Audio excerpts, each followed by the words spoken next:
بسم الله الرحمن الرحيم. سأحاول أن أتكلم بالفصحى لكي يفهمها كثير من الناس.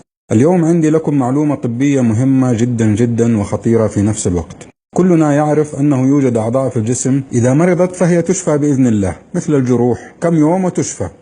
المغص إذا جاءك مغص تأخذ له دواء ويشفى، لكن في المقابل يوجد أعضاء في الجسم لو مرضت فلن تشفى. ركزوا معي، إذا مرضت فلن تشفى، بمعنى إذا قلت كفاءتها التشغيلية فإنها لن تعود إلى سابق عهدها، وهنا الخطورة.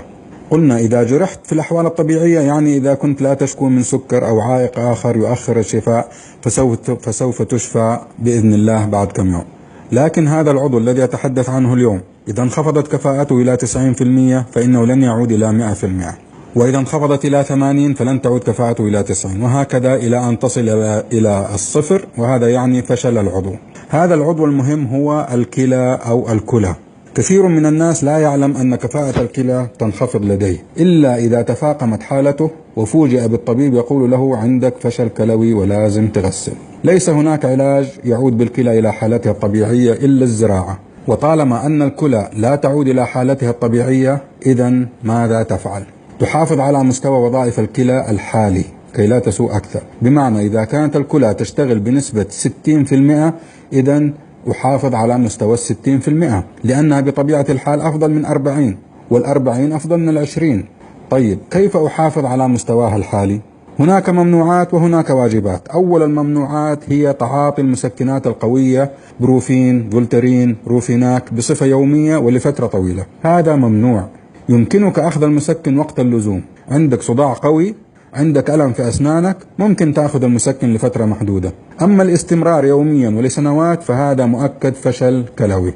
ثانيا المشروبات الغازية ومشروبات الطاقة، ريد بول، بايسون، كودريت، مش عارف ايه، كل هذه المشروبات ممنوعة. ليس ممنوعا منعا باتا، ولكن مرة مرتين 3 مرات في الأسبوع ما في مشكلة، لكن ليس 3 مرات في اليوم أو 4 أو 5. هناك أشخاص يشربون 5 مرات في اليوم، وهذا مؤكد في مشاكل كثير. ثالثا التدخين بأنواعه، سجائر، جراك، معسل، كحوليات، وجميع المسكرات والمخدرات، حشيش، كبتاغون إلى آخره من هذه الحاجات، لأنها تؤثر على نسيج الكلى وتقلل من كفاءته. واجباتك يا أخي الكريم: تنظيم الضغط والسكر والكوليسترول، وأخذ العلاج بانتظام، المحافظة على المعدل الطبيعي للضغط والسكر والكوليسترول. الثاني والمهم جدا جدا وهو شرب الماء بكثرة. أكرر، شرب الماء بكثرة. الكثير منا يعتقد أنه يشرب الكثير من الماء، لكن عندما يحسبها يجد أنه لا يشرب الماء الكافي. الكمية الكافية وأسهل طريقة لحسابها هي أن تشرب مقدار كوب أو قارورة صحة صغيرة سعة 300 ملي لكل 10 كيلو من وزنك. بمعنى وزنك 70 كيلو، إذا تشرب 7 قوارير صحة أو 7 أكواب. واحد يقول طيب أنا لا أشعر بالعطش أو لا أشرب إلا إذا عطشت. يا أخي من الخطورة أن توصل جسمك لمرحلة العطش. طيب كيف تعرف أنك بتشرب ماء كافي؟ انظر إلى لون البول، إذا كان لون البول شفاف أبيض فأنت ممتاز، بتشرب كمية كافية من الماء. لكن إذا كان لون البول أصفر أو أصفر غامق فإنك تحتاج إلى أن تزيد من شرب الماء على مدار اليوم. أكرر، على مدار اليوم. بمعنى تقوم بتعبئة جالون ماء 2 أو 3 لتر وتضعه بجانبك وتشرب فيه وكأنك تشرب شاهي. بدل الشاهي اشرب موية، حط الجग قدامك ومزمز فيه، اشرب ماء. تناول الخضروات والفواكه بكثرة قبل الأكل وليس بعده. أكرر، تناول الفاكهة قبل الأكل وليس بعده كما تعودنا. اشرب الكثير من العصيرات الطازجة، العصيرات اللي صلاحيتها أسبوع مثل عصيرات الشركات الكبيرة كويسة. تناول اللوز والفستق والبندق والكاجو وجميع المكسرات لوجود عنصر النحاس المهم لعمل الكلى، ولكن بدون ملح لمن لديهم ضغط. التخفيف من البروتين والبقوليات واللحوم لما تحتويه من الزنك الذي يطرد النحاس من الجسم المهم لعمل الكلى. بعض أطباء مرضى السكر يكتب لمرضاه الزنك لتحفيز عمل البنكرياس. يجب التنسيق مع الدكتور لأنه يؤثر على الكلى ويطرد النحاس كما أسلفنا. قبل أن تأخذ أي دواء انظر إلى النشرة الداخلية، هل يؤثر على الكلى أم لا؟ إذا كان يؤثر استشر طبيبك أو ضاعف كمية الماء. ترى الأمر جد ما هو لعب، والله الأمر جد ما هو لعب. لماذا؟ لأن كثيرا من الناس لا يعلمون أن الكلى ليس له علاج ولا يعود إلى سابق عهده. إلا إذا أصيب به. ما يعرف المعلومة هذه إلا إذا أصيب بالفشل الكلوي. الآن حوالي 25 ألف شخص في السعودية يغسل كلى. لماذا؟ لأنه لم يعلم. فجأة قال له الطبيب عندك فشل كلوي ولازم تغسل، ولو كان يعلم لحافظ على كليتيه قبل أن يصل إلى مرحلة الفشل.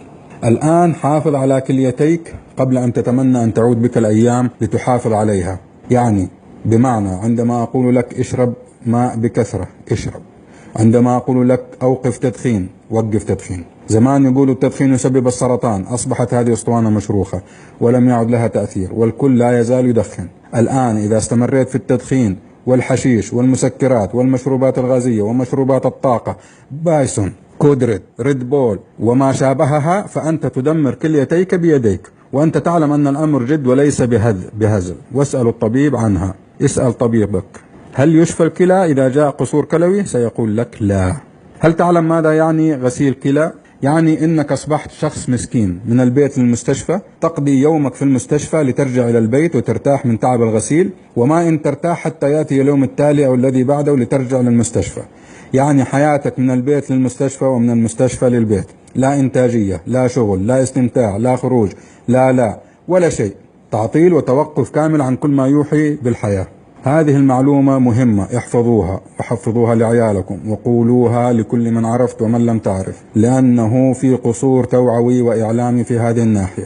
يا جماعة لو كان له علاج، لو كان للكلى علاج ما كان هناك غسيل كلوي، كان يعطيك حبوب ولا علاج ويقول لك خلاص يرجع الكلى زي ما كان. لا علاج للكلى.